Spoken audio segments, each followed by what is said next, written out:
저희들 남은 일생 마음, 뜻, 힘, 정성 다하여 주님을 찬양하고 예배하고 주님을 높여드리고 그리고 주를 전하며 주를 위해서 살아가게 하시옵소서.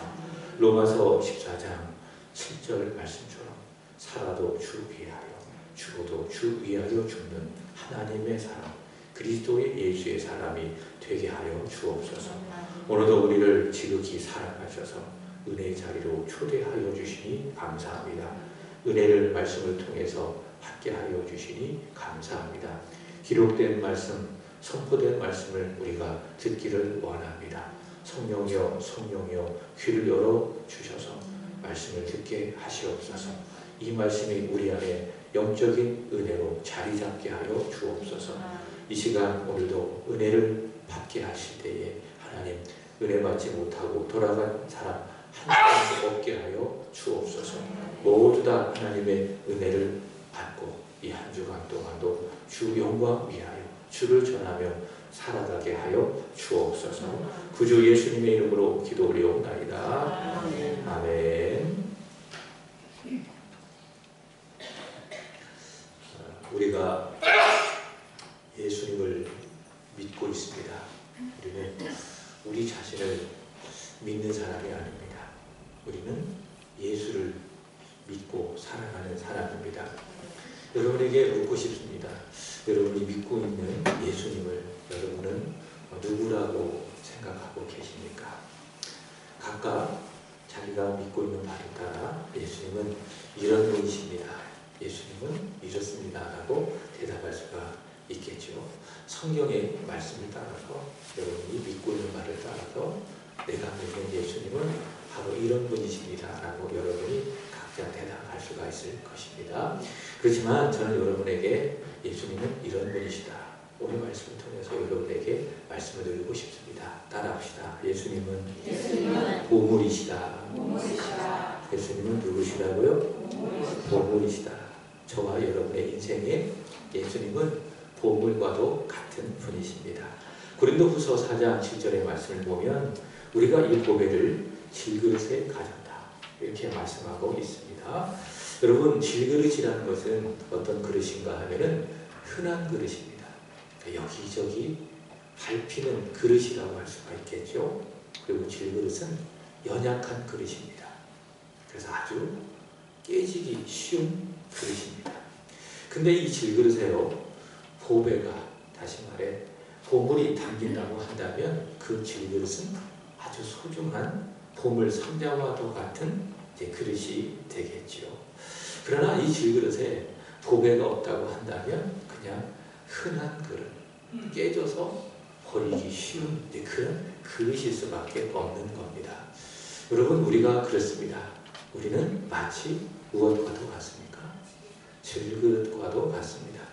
은그릇이면 얼마나 좋겠어요. 금그릇이면 더할 나위 없이 좋겠죠. 그러나 안타깝게도 저와 여러분들은 어떤 존재입니까? 질그릇 같은 존재입니다. 질그릇같이 흔한 사람이에요. 그저 보통 사람에 불과해요. 우리가 잭슨 황이겠습니까? 우리가 삼성의 회장 이재용 같은 사람이겠습니까? 우리는 그런 사람이 아니죠. 어디서나 볼 수 있는 그저 흔한 사람이에요. 질그릇 같은 사람이에요. 그리고 또 어떻습니까? 연약합니다. 그래서 잘 깨집니다. 이런 생각으로 이런 상황으로 마음이 어려워지고 깨어지고 연약한 사람이라고 하는 것이죠. 우리는 마치 무엇과도 같다고요? 금그릇, 은그릇 아닙니다. 흔하고 잘 깨지는 질그릇과도 같은 겁니다. 그러나 여러분 실망하지 마십시오. 질그릇 같은 우리 안에 누가 계십니까? 예수님이 계시는 겁니다. 보배로우신 보물이신 예수님이 내 안에 계시는 겁니다. 그래서 우리는 아주 소중한 사람인 거예요. 내 자체로 보면은 소중할 수 없는 그저 흔한 연약한 존재입니다. 그러나 내 안에 누가 계신다고요? 보물이신 예수님이 계시기 때문에 질그릇 같은 우리지만 우리는 아주 소중한 존재다. 마치 보물을 담고 있는 보물 상자와 같은 아주 소중한 존재다 라고 하는 것이죠. 우리 서로 인사합시다. 당신은 소중한 사람입니다. 우리 다음이 왔네. 더 예뻐져서 왔네. 소중한 다음을 축복하고 환영합니다. 우리 예서가 목사님 봐야지. 핸드폰 보고 있는 거 아니지? 설마 그럴 리가. 나는 절대로 그렇게 안 하리라고 100% 확신을 해. 아멘이죠? 아멘. 그래. 예배 잘 드려. 오늘 아빠 앞에서 멋지게 예배 드리는 모습을 보여줘야지. 우리는 누구라고요? 질그릇 같으나 보배로우신 예수님을 담아낸 보석 상자, 보물 상자와도 같다라고 하는 것이죠. 예수님은 보물이십니다. 예수님은 보물이신데 특별히 성경은요, 그 보물을 담아낸 보물 상자와도 같은 겁니다. 그래서 성경을 열잖아요. 그럼 보물이 나와요. 그 보물은 누구라고요? 예수님이시다. 구약은요, 오실 그리스도를 전하는 겁니다. 성경은 총 66권이죠. 신약과 구약, 구약과 신약으로 나누어지는데 구약은 보물, 오실 그리스도를 말씀합니다. 그리고 신약은 오신 그리스도, 그분이 누구시다? 예수님이시다. 바로 그것을 신약은 말씀하고 있습니다. 그래서 누구든지 이 보물 상자와 같은 성경을 열어야 돼요. 열지 않으면 보물을 만날 수가 없습니다. 그래서 누구든지 보물 상자인 성경을 열면 예수님을 만날 수가 있는 겁니다. 특별히 구약 성경 중에 그리스도를 많이 담아낸 보물 상자 2개가 있어요. 첫 번째는 무엇인가 하면 이사야입니다. 이사야에 보물이 많이 담겨져 있습니다. 그 보물이 무엇이라고요? 그리스도. 그래서 여러분 잘 알고 있는 이사야 53장의 말씀을 보면 그가 찔림은 우리의 허물 때문이요 그가 상함은 우리의 죄악 때문이라. 그가 징계를 받음으로 우리는 평화를 누리고 그가 채찍에 맞음으로 우리는 나음을 이었더라. 그렇게 말씀하고 있지요. 보물이에요. 그리스도를 전하고 있어요. 그게 이사야 서예요. 그 다음에 다른 하나의 보물 상자가 있습니다. 그것이 무엇인가 하면 스가랴 서입니다. 스가랴서. 지난주까지 이 스가랴서를 전하고 스가랴서를 마쳤는데요. 스가랴서는 총 몇 장인가 하면은 14장입니다. 로마서는 16장. 그러나 스가랴서는 총 14장인데 스가랴서는 총 3부분으로 나눠볼 수가 있어요. 첫 번째로는 1장부터 6장까지. 1장부터 6장까지. 여기는 핵심 주제가 무엇이냐? 나는 너를 사랑한다. 나는 너를 크게 사랑한다. 하나님의 러브레터가 나와 있습니다. 이게 바벨론에서 돌아와서 성전을 재건하는 이스라엘 백성들, 어떻게 보면 힘이 빠져있는 절망적인 이스라엘 백성을 향하여 하나님이 말씀하신 거예요. 하나님이 사랑 고백을 하는 거예요. 얘들아, 나는 너를 크게 사랑한다. 그게 1장부터 6장까지인데 그 방법이 무엇이냐? 하나님은 스가랴를 통해서 8가지의 화장을 통해서 그 표현을 하시는 거예요. 그게 첫 번째 부분이고, 두 번째는 7장부터 8장까지 4개의 메시지를 담아내고 있습니다. 이 4개의 메시지의 핵심이 무엇이냐? 예배자가 되라. 위선적인 예배자가 되지 말고 진실한 예배자가 되라. 그게 4개의 메시지의 핵심이라고 할 수가 있습니다. 당시 이스라엘 백성들이 포로에서 돌아와서 하나님 앞에 예배드리는 거예요. 금식하면서 예배드리는 거예요. 근데 그 금식을 하는데 예배드리는데 그게 하나님을 위한 것이 아니라는 거죠. 누구를 위한 것이었습니까? 자기 자신을 위한 일이었습니다. 여러분, 예배라고 하는 것은요, 나를 위해서 드리는 것이 아니에요. 그러니까 내가 은혜 받기 위해서 예배드리는 것이 아니에요. 그게 예배의 본질이 아니에요. 예배의 부분적인 것은 될 수 있어도 예배의 본질, 예배의 힘이 무엇입니까? 하나님이에요. 그래서 하나님이 내가 드린 예배를 통해서 높임을 받으셔야 되는 거예요. 그게 저와 여러분의 예배이어야 되는 겁니다. 그럼 여러분이 은혜를 받는 거예요. 그래서 예배는 처음부터 끝까지 하나님만을 높여드리는 찬양으로 가득 해야 되는 것이 예배인 겁니다. 근데 이스라엘 백성들이 금식하면서 하나님을 예배드리는데 하나님을 위해서 예배하지 않아요. 자기를 위해서, 자기 만족을 위해서, 종교적인 만족을 위해서만 금식하고 예배하는 거죠. 그게 아니다. 하나님을 위해서 예배해라. 그게 7장부터 8장까지 4개의 메시지를 통해서 하나님이 말씀하고 있는 내용입니다. 그 다음에 세 번째로는 9장부터 14장까지는 바로 그거예요. 이거예요. 9장부터 14장까지가 보물상자예요. 보물상자. 이 보물상자에 무엇이 담겨져 있다고요? 그리스도. 그리스도가 담겨져 있어요. 그래서 500년 후에 오실 그리스도.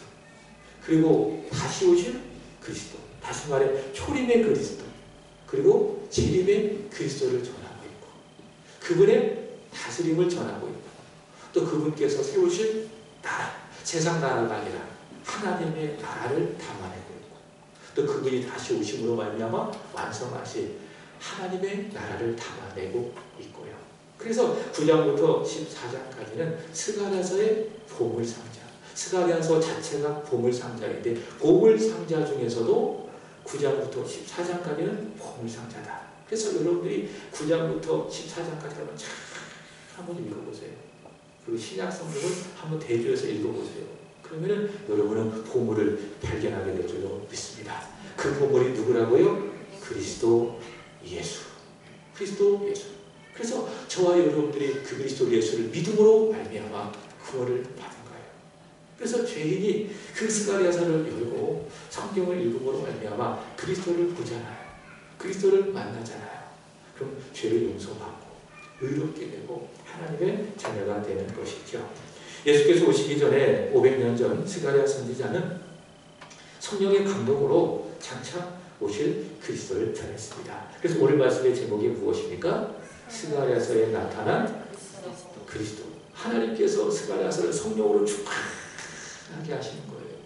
여러분, 성령은 따라합시다. 성령은 예수의 영이다. 성령은 예수의 영인 거예요.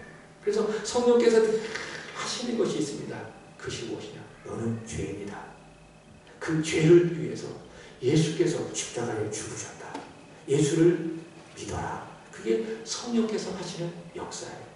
그러면은 택한 백성이 은혜를 받는 거예요. 그 은혜가 무엇인가면은 지난주 오후 말씀 들으셨습니까? irresistible grace. 불가항력적인 은혜가 임하게 되는 거죠. 그럼 죄인이 그 불가항력적인 은혜를 받고 예수님을 믿고 구원을 받게 되는 거예요. 성령은 누구시라고요? 예수의 영이시다.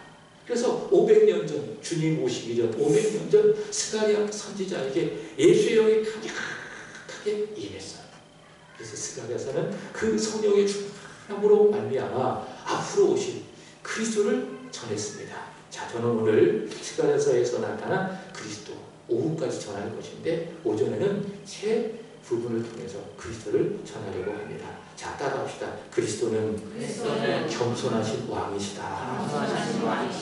스가랴서가 500년 전에 하나님의 성령의 감동으로 그리스도를 전했는데, 그리스도는 겸손하신 왕이시다 라고 전했습니다. 오늘 본문 9장 9절 다시 한번 읽어봅시다. 시작. 시온에 따라 그대 기뻐할지어다. 예루살렘에 따라 즐거이 부를지어다. 보라, 내 왕이 내게 임하시나니 그는 공의로우시며 구원을 베푸시며 겸손하여서 나귀를 타시나니 나귀의 작은 것 곧 나귀 새끼니라. 아멘.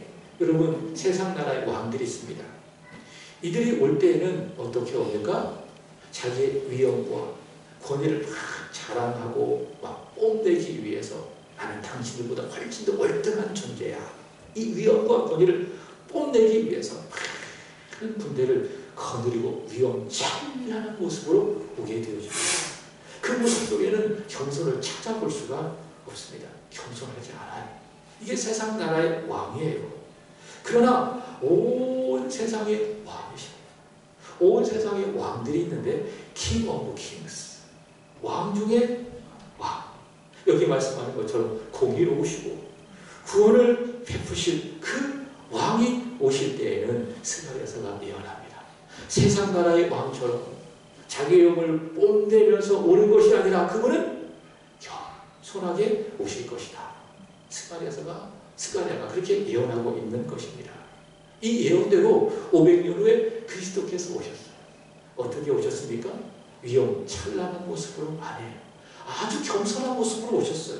누가복음 2장 7절의 말씀을 보시면은 이렇게 이야기합니다. 첫 아들을 낳아 강보로 싸서 부여에 뉘었으니 이는 여관에 있을 곳이 없음이로라. 아멘. 강보가 무엇일까요? 아이를 낳으면 이렇게 쌓는 일종의 포대기입니다. 포대기가 강보입니다. 그러니까 마리아가 그리스도를 낳은 거예요. 그리고 강보로 이렇게 싸서 그 아이를 어디에다 두었습니까? 구유에 두었다고 합니다. 구유는 어디입니까? 가축의 먹이통입니다. 먹이통에다 이렇게 넣는 겁니다. 무엇을 보여줍니까? 그리스도는 참 겸손하시다. 낮고 낮은 자리에 오신 겸손하신 왕이시다. 그것을 보여주고 있는 겁니다. 그래서 그리스도 자체가 겸손하신 분이세요. 겸손하신 왕이세요. 그분의 인품도 겸손하시고 그분의 언어도 겸손하시고 그분의 행함도 겸손하시고.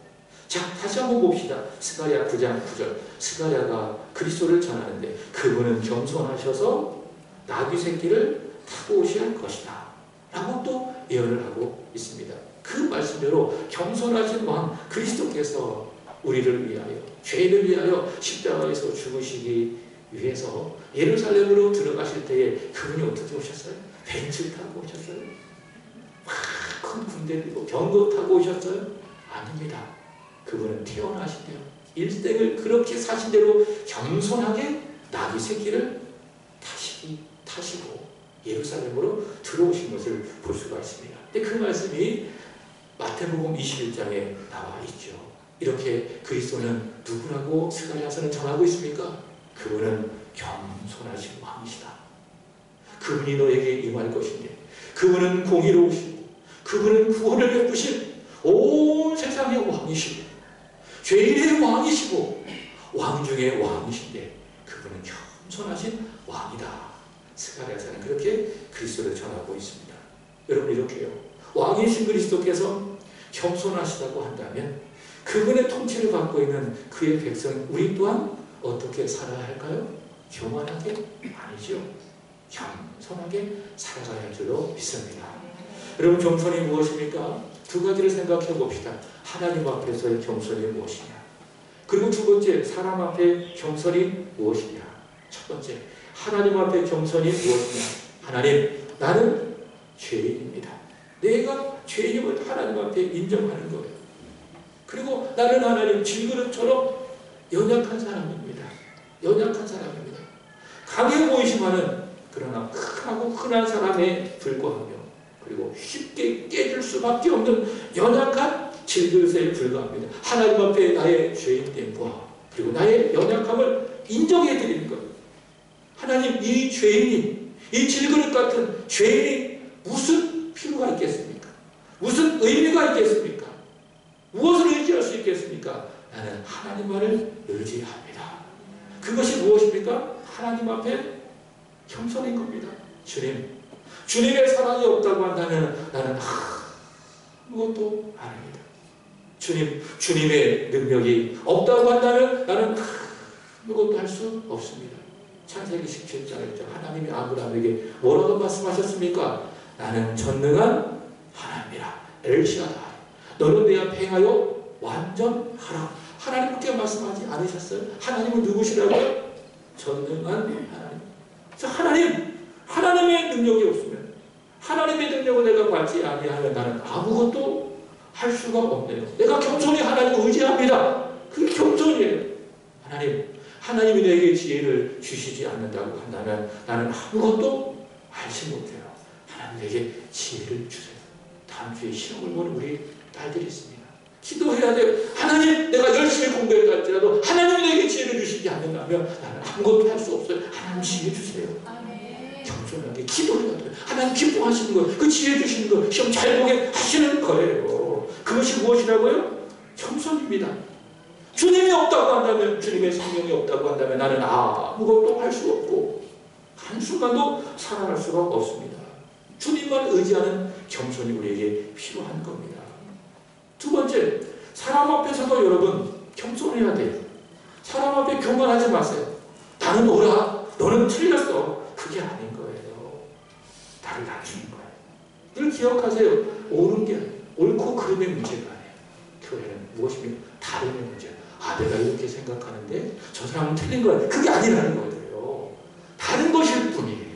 근데 우리는 왜 자꾸 시비가 생기고 다툼이 생기냐? 틀리다고 생각하거든. 나는 맞고 저 사람은 틀려. 그래서 자꾸 문제가 생기는 거거든. 그게 아닌 거예요. 다른 거예요. 그죠? 자, 겸손이 무엇입니까? 나를 낮추는 거예요. 자세를 낮추고 상대방을 옳게 인정해 주는 것이에요. 그게 겸손인 것입니다. 빌립보서 2장 3절의 말씀을 보면 나보다 남을 낮게 여겨라. 이게 어떤 의미입니까? 이게 잘 생각해야 돼요. 어떤 의미인가? 예를 든다고 한다면 A 집사님이 기도를 했어요. 근데 B 권사님이 그 기도를 듣고 A 집사님한테 이렇게 이야기하는 거예요. 집사님, 내가 권사인데 집사님이 제 기도보다 낫네요. 무슨 의미인지 아시겠죠? 저보다 집사님이 훨씬 나으네요. 그렇게 하라고 말해요. 그것이 무엇입니까? 그게 겸손이라고 하는 거예요. 나를 낮추고 상대방을 인정해 주는 것. 그것이 바로 겸손이다. 여러분 말하기는 그리스도께서 겸손하시니 저와 여러분도 겸손하시기를 바랍니다. 하나님 앞에 겸손하시고 사람 앞에서도 겸손하시고. 근데 이 겸손의 반대가 무엇입니까? 교만인 것. 하나님 앞에서 사람 앞에서 하나님 내가 맞아요. 자아로 충만하고 예수로 충만하고 성령으로 충만해야 되는데 하나도 없고 오직 나로만 똘똘 뭉쳐가지고 나로 충만해. 그래서 눈을 크게 뜨고 고개를 뻣뻣하게 들고 막 자기 생각을 주장하고 자기 막 생각을 막 상대방에게 주입하려고 하고 그게 교만이에요. 근데 여러분 하나님은요 그 교만을 아주 싫어하십니다. 하나님 앞에 나를 낮춰야지. 사람 앞에서도 상대방을 인정해줘야지. 그게 그리스도가 보여주신 겸손인데 우리가 뭐라고? 왜 교만해요? 하나님 그 교만을 아주 싫어하시는 거예요. 베드로가 이렇게 이야기합니다. 베드로전서 5장 5절 읽어보겠습니다. 베드로전서 5장 5절 시작. 젊은 자들아 이와 같이 장로들에게 순종하고 다 서로 겸손으로 허리를 동이라. 하나님은 교만한 자를 대적하실 때 겸손한 자들에게 은혜를 주시느니라. 아멘. 하나님 누구를 대적하신다고요? 교만한 사람 대적한다는 거예요. 그러나 누구에게 은혜 주신다고 이야기합니까? 겸손하게. 하나님 앞에 내 죄성과 나의 한계를 인정하며 하나님만을 의지하는 사람. 사람 앞에서도 상대방을 배려하고 인정해주고 축복하는 그 사람을 하나님께서 아끼지 아니하시고 그에게 은혜를 주신다. 사랑하는 여러분, 저와 여러분이 겸손한 하나님의 사람이 되시기를 축복합니다. 왜요? 그리스도께서 겸손하시기 때문에.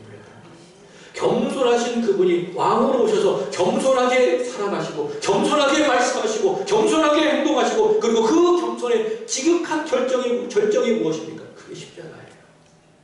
죽기까지 그분은 우리를 위해서 겸손이 무엇인지를 보여주셨는데 우리가 뭐라고 하나님 앞에 왜 교만하고 사람 앞에 왜 교만한 거예요? 겸손합시다. 하나님 우리에게 은혜를 부어주실 줄로 믿습니다.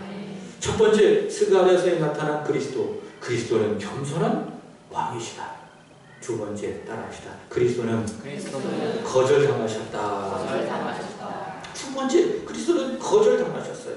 스가랴 11장 4절의 말씀을 보면 하나님께서 스가랴에게 목자의 사명을 주셨어요. 하나님께서 말씀하시기를 너는 잡혀 죽을 양떼를 먹여라. 하나님께서 스가랴에게 목자의 사명을 주셨어요. 여기서 말하는 잡혀 죽을 양떼는 누구인가 하면은 유다의 백성들을 말하는 것이죠. 이런 의미입니다. 스가랴야, 너는 저기 유다 백성들에게 가서 목회해라. 저 사람들 세상으로 가서 목회해라. 하나님이 그렇게 스가랴에게 유다 백성들에게 목회하기를 명령을 하셨습니다. 그러자 스가랴가 그 하나님의 명령을 받들어서 그들에게 갔어요. 그 마치 목자가 양떼를 먹이듯이 스가랴는 그 양떼들을 열심히 먹였어요. 기도도 하고 힘들어하면 신방도 하고 말씀도 전하면서 열심히 목회를 했습니다. 그럼 여러분 보통 목사가 그렇게 목회를 하잖아요. 그러면 받는 것이 있습니다. 무엇입니까? 사례비라고 하는 거예요. 사례비. 여러분, 목사의 한 달에 한 번씩 하는 것을 월급이라고 하지 않습니다. 뭐라고 이야기합니까? 사례비라고 이야기합니다. 사례라고 이야기합니다. 그러니까 목사는 노동자처럼 일하는 사람이 아니라는 거예요. 목사는 하나님의 부르심을 받아서 목양하는 사람이에요. 그래서 노동자가 아니에요. 그래서 목사가 한 달에 받는 그 일정 금액을 월급, 봉급, 급여라고 하지 않냐고 뭐라고 이야기합니까? 사례비라고 하는 거예요. 그저 교회가, 성도들이 목사님 우리를 위해서 기도해 주셔서 고맙습니다. 우리를 위해서 말씀을 전해 주셔서 감사합니다. 내가 힘들 때 찾아와 주셔서 고맙습니다. 그 고마운 마음으로 뭐 하는 거예요? 사례하는 거예요. 그 요 앞에 보면은 고양이를 누가 잃어버렸나 봐요. 그래가지고 요 전봇대에다가 고양이를 이렇게 찾습니다라고 붙여놓은 거예요. 그래서 그 밑에다가 전화번호를 써놓고 또 그 밑에다가 한 글자를 딱 써놨더라고요. 사례 100만 원. 여러분 그 고양이 잘 보시고 찾으십시오. 100만 원을 사례를. 그게 뭐예요? 고맙다고 주는 게 그 사례예요. 목사는 사례를 받는 거예요. 스가랴가 유다 백성들을 목회했어요. 그래서 스가랴가 그 유다 백성들에게 사례를 요구했습니다. 그랬더니 그들이 사례를 줬는데 스가랴 11장 12절에 보도록 하겠습니다. 스가랴 11장 12절 시작. 내가 그들에게 이르되 너희가 좋게 여기거든 내 품삯을 내게 주고 그렇지 아니하거든 그만두라. 그들이 곧 은 30개를 달아서 내 품삯을 상주라. 아멘. 자, 그들이 그러니까 양떼들을 말하는 유다 백성들이 스가랴에게 사례를 줬는데 얼마 줬어요? 은 30을 달아 주었습니다. 여러분 이 은 30이라는 것이 무엇인가 하면은 출애굽기 21장 32절의 말씀에 보면은 이런 거예요. 어떤 주인에게 종이 있어요. 근데 그 종이 어떤 사람의 소에게 바쳐 죽을 경우 그 종의 몸값으로 지불하는 돈이 얼마인지 아십니까? 그게 은 30인 겁니다. 은 30. 그래서 이 이스라엘 백성들이 스가랴에게 은 30을 주었다라고 하는 것은 당신이 우리를 위해서 목회해 주시니 기도해 주시고 말씀해 주시고 목양해 주시니 참 감사합니다. 존중하고 사랑하는 그런 마음으로 준 것이 아니라 어떤 의미로 줬느냐? 당신은 종처럼 우리를 위해서 한 것뿐입니다. 거절하는 마음으로, 싫어하는 마음으로 준 게 뭐예요? 그게 은 30이었다라고 하는 것이죠. 여러분, 이 스가랴는 누구를 상징한다고 보여집니까? 그리스도를 상징하는 거예요. 겸손하신 왕 그리스도가 이 세상에 오셨어요. 그리고 스가랴처럼 힘으로 양떼들을 향하여 목양했어요. 그래서 아픈 사람들이 있으면 찾아가서 안수해서 고쳐주시고, 앞을 보지 못한 사람들이 있다고 한다면 눈을 뜨게 하시고, 걷지 못한 사람들이 있다고 한다면 일어서게 하시고, 배가 고픈 사람들이 있다고 한다면 오병이어로 배불리 먹여주시고, 온 힘을 다하여서 온 마음을 다해서 겸손하게 그리스도가 그들의 세상을 목회했다 그 말이에요. 근데 문제는 그 목양을 받는 그 양떼들이 그리스도를 어떻게 대했느냐? 감사합니다. 당신은 우리의 진정한 목자입니다. 사랑했습니까? 받아주었습니까? 아닙니다. 요한복음 1장 11절의 말씀을 보면 이렇게 이야기합니다. 그가 자기 땅에 오매 자기 백성이 영접했다 영접하지 아니하였다. 영접하지 아니하였다. 마치 스가랴 시대의 사람들이 스가랴를 거절하면서 은 30을 던져 주었던 것처럼 사람들은 그리스도를 인정하지 않았어요. 그죠? 여러분, 그리스도의 제자 중에 한 사람이 있습니다. 그가 누굽니까? 가룟유다. 가룟유다는 적어도 그러지 말아야지. 주님이 택하신 제자 아닙니까? 주님이 사랑한 제자 아닙니까? 주님이 끝까지 믿는 제자 아닙니까? 이 가룟유다가 어떻게 했어요? 그리스도를 안 믿었어. 그래서 생각을 해봐요. 교회를 열심히 다닌다고 해서 다 예수를 믿는 것이 아니구나. 교회 다니는 사람은 될 수 있어도 예수 안 믿는 사람은 될 수가 있겠구나. 제가 늘 이야기합니다. 여러분, 교회 다니는 사람 되지 말고 뛰어넘어서 예수를 믿는 사람이 될 수 있기를 축복합니다. 그 믿어도 자기 마음대로 믿지 마세요. 자기 생각대로 믿지 마세요. 그러면서 난 잘 믿고 있다고 착각하지 말고 그건 다 지옥 거예요. 예수 잘 믿읍시다. 예수 바르게 믿읍시다. 가룟유다를 보면 알 수가 있어요. 가룟유다가 주님의 제자예요. 주님의 사도에 가입된 사람이에요. 예수 믿는 사람인 줄 알았더니 예수 안 믿는 사람. 그래서 예수님을 어떻게 했습니까? 거절했어요. 거절을 넘어 예수님을 배반했어요.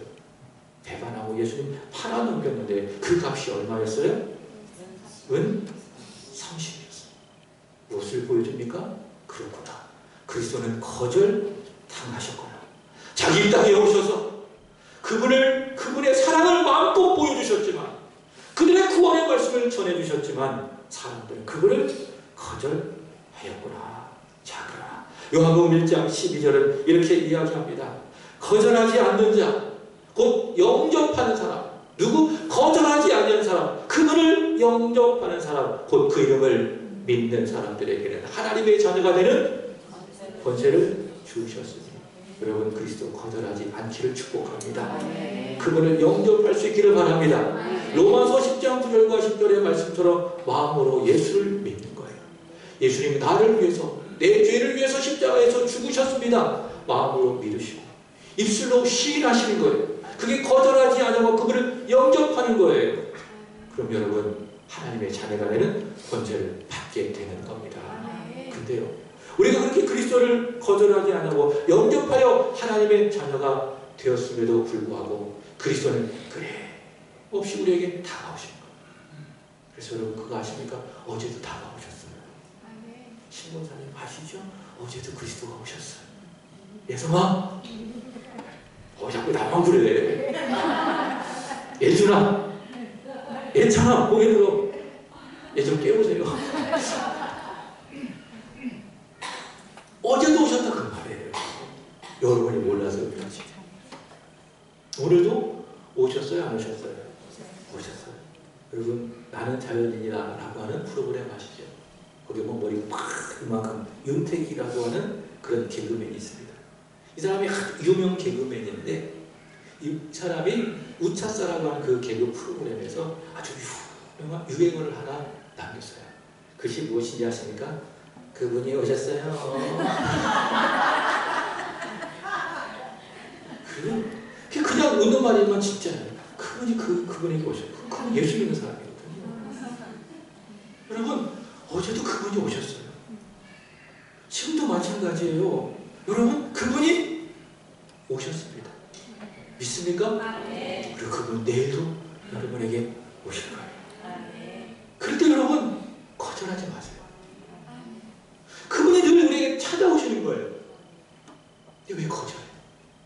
자꾸 내 생각을 차단시켜. 그러면 안 돼. 은혜가 안 되는 거예요. 그분 늘 다가오시는 거예요. 늘 오시는 거예요. 제 이야기입니까? 아닙니다. 요한계시록 3장 20절 이렇게 이야기합니다. 읽어보겠습니다. 시작. 볼지어다 내가 문 밖에 서서 두드리노니 누구든지 내 구석을 듣고 문을 열면 내가 그에게로 들어가 그와 더불어 먹고 그 나와 더불어 먹으리라. 아멘. 늘 우리 주 예수 그리스도께서는 나에게 찾아오시는 거예요. 그리고 뭐 하십니까? 톡톡톡 문을 들이신 거. 이걸 들어야 돼요. 이게 들리세요? 들려야 된다 그 말이에요. 들려야 열리는 거예요. 문을 톡톡톡 두들기면 아 그렇구나. 그분이 오셨구나. 라고 하면서 어떻게 해야 됩니까? 그 음성을 듣고 문을 활짝 여는 거예요. 예수님 기다렸습니다. 예수님 참 잘 오셨습니다. 안 오실까봐 내가 참 걱정했는데 와주셔서 너무 고맙습니다. 예수님 어서 오세요. 라고 하면서 마음의 문을 열고 그분을 내가 영접하잖아요. 그럼 주님 말씀하신 겁니다. 그와 더불어 먹고 그는 나와 더불어 먹으리라. 예수님의 말씀에 의하면 예수가 내 안에 내가 예수 안에 바로 그게 천국이에요. 예수님 거절하지 맙시다. 예수님을 영접합시다. 그래서 예수님으로 인하여 천국을 누리는 여러분 되시기를 예수 그리스도의 이름으로 축복합니다. 스가랴서에 나타난 그리스도, 첫 번째 그리스도는 겸손하시다. 두 번째 그리스도는 거절당하시다. 세 번째 따라합시다. 그리스도는 찔리셨다. 스가랴 12장 10절 읽어보겠습니다. 시작. 내가 다윗의 집과 예루살렘 주민에게 은총과 간구하는 심령을 부어주리니 그들이 그 찌른 바 그를 바라보고 그를 위하여 애통하기를 독자를 위하여 애통하듯 하며 그를 위하여 통곡하기를 장자를 위하여 통곡하듯 하리로다. 아멘. 이 말씀 속에 말씀이 있는데 이 말씀을 주목하세요. 그들이 그 찌른 바를 바라보고 그들 누구를 말하는 걸까요? 사람들을 말하는 거예요. 죄인을 말하는 거예요. 죄인이 무엇을 바라보게 될 것이다? 찌른 바를 바라보게 될 것이다. 겸손한 마음으로 오신 그리스도께서 겸손하게 나귀를 타시고 죄인을 위하여 십자가에서 죽으시기 위해서 예루살렘으로 들어가셨어요. 거기서 그분은 가룟유다에게 은 30에 팔리셔서 거절을 당하셨어요. 배반을 당하셨어요. 그러자 거절당하신 그리스도께서 로마 군병에게 잡히셔서 십자가의 고난을 받으시는 것이죠. 그 내용이 요한복음 19장에 나와 있는데 십자가에 달리신 그리스도께서 10포도주를 받으시고 이렇게 말씀하셨어요. 따라합시다. 다 이루었다. 뭐라고 말씀하셨다고요? 다 이루었다. 저와 여러분 택한 백성을 위하여 고난받으시고 십자가에서 죽으신 예수님 죽으시기 전에 말씀하신 것이 무엇입니까? 다 이루었다. 이것이 헬라어로 뭐라고 하시다십니까? 테텔레스타이. 테텔레스타이. 이게 어떤 의미인가 하면은 다 값을 치렀다. 우리의 모든 죄값을 그분께서 다 치르셨다. 그게 뭐예요? 그게 테텔레스타이. 다 이루었다. 그래서 하나님이 우리를 보실 때에 믿은 우리를 보실 때에 죄값을 다 치렀기 때문에 너는 죄인이거든. 너 저리 가. 너 지옥 가야 돼. 그렇게 보지 않으시는 거. 그분이 우리를 위해서 우리를 대신해서 십자가에서 모든 죄값을 다 치렀기 때문에 하나님께서 그를 믿는 우리의 믿음을 보시고 뭐라고 말씀하십니까? 너는 의로워. 오늘 우리 찬양의 믿음의 찬양처럼 너는 어여쁘고 사랑스러워. 하나님 우리를 축복하시고 안아주시는 거예요. 예수께서 우리를 위해서 죄값을 다 치르시고 그리고 머리를 숙이니 영원히 떠나가십니다. 죽으셨어요. 십자가에서 죽으신 예수님. 당시 로마 군병들이 사람들이 죽었는지 살았는지 그것을 확인하기 위해서 한 작업이 하나 있습니다. 그것이 무엇이냐? 자 보겠습니다. 요한복음 19장 34절.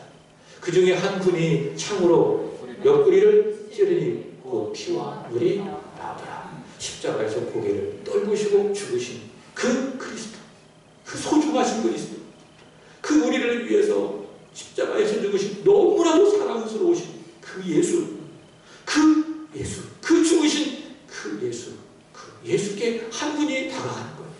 그리고 창을 들어가지고 옆구리를 푹 찌른 겁니다. 옆구리를 푹 찔렀더니 그 창을 통해서 그 구멍이 생기고 그 구멍에서 무엇이 나왔습니까? 피가 화르르 쏟아내니고 그리고 물도 화르르 쏟아지는 것입니다. 여러분 이것이 상징하는 바가 있습니다. 무엇인지 아십니까? 자 보겠습니다. 스가랴 선지자가 이렇게 성령의 감동으로 예언합니다. 스가랴 13장 1절입니다. 다같이 시작. 그날에 죄와 더러움을 씻는 셈이 다윗의 족속과 예루살렘 주민을 위하여 열리리라. 아멘. 죄인의 모든 죄, 죄인의 모든 더러움을 씻는 셈이 활짝 열린 거예요. 그것이 무엇입니까? 그리스도가 우리를 위해서 십자가에서 죽으신 후 쏟으신 물과 피예요. 그래서 여러분 그리스도께서 흘리신 그 피와 물은요 그 당시 흐르고 맞춰진 것이 아니에요. 지금도 여전히 우리가 주님 만나보는 그날 만나 뵙는 그날까지 그 피가 물이 계속 흐르고 있는 거예요. 찬송가 아시죠? 266장. 주의 피로 이룬 샘물 참깊고 넓도다. 구원하는 그 신능력 다 찬송할지라. 찬송하세 주의 보혈 그 샘에 지금 나가 죄의 깊이 빠지리 몸 그 피로 오시소 알길에. 여러분, 우리 인생 가운데에 이 못된 죄라고 하는 건요, 얼마나 우리 인생을 불에 박혀 만드는지 몰라. 우리를 얼마나 더럽고 추하게 만드는지 몰라. 그게 죄. 그래서 내 언어의 죄가 너무 많아요. 내 마음속에도 죄가 너무 많아요. 내 행동 속에서도 죄가 너무 많아요. 이것에 대해서 우리 가책을 느껴야 되는 거예요. 그죠? 이 죄가 나를 무겁게 눌러야 되는 것이에요. 근데 이런 죄인이 지금도 우리는 그리스도의 피와 물의 그 샘으로 나가기만 하잖아요. 가기만 하잖아요. 그러면은 어떻게 됩니까? 내 더러움과 그 죄가 다 씻어지는 거예요. 그래서 사랑하는 여러분, 날마다 회개하세요. 지금도 그 보혈의 샘이 흐르고 있어요. 그 우리의 모든 죄를 씻어주는 샘이 지금도 흐르고 있어요. 그래서 우리는 그 샘으로 나가야 되는 거예요. 그리고 우리의 지었던 죄를 하나님 앞에 회개해야 되는 거예요.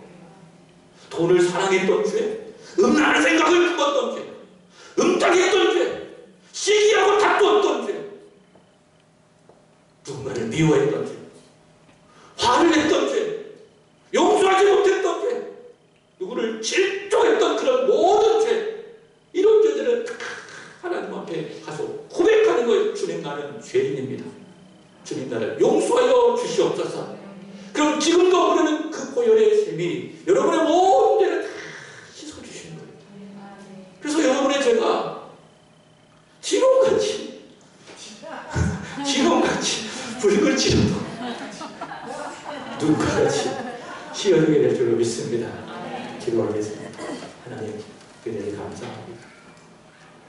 지금도 우리는 보혈의 샘에 뛰어가기를 원합니다. 믿고 고백하며 나가기를 원합니다. 주님, 우리의 죄를 씻어 주시옵소서. 정결하게 하여 주옵소서. 겸손하신 그리스도를 믿어 우리도 겸손하게 살아가게 하시고, 거절하신 그리스도를 바라보며 우리는 그리스도를 영접하여 그리스도와 더불어 천국을 누리게 하여 주옵시고, 지금도 흐르는 보혈의 샘으로 뛰어가 날마다 내 죄를 자백하고 회개하게 될 때에 우리 죄가 눈과 같이 휘어지는 의의 역사가 있게 해 주옵소서. 예수 그리스도의 이름으로 기도리옵나이다. 아멘.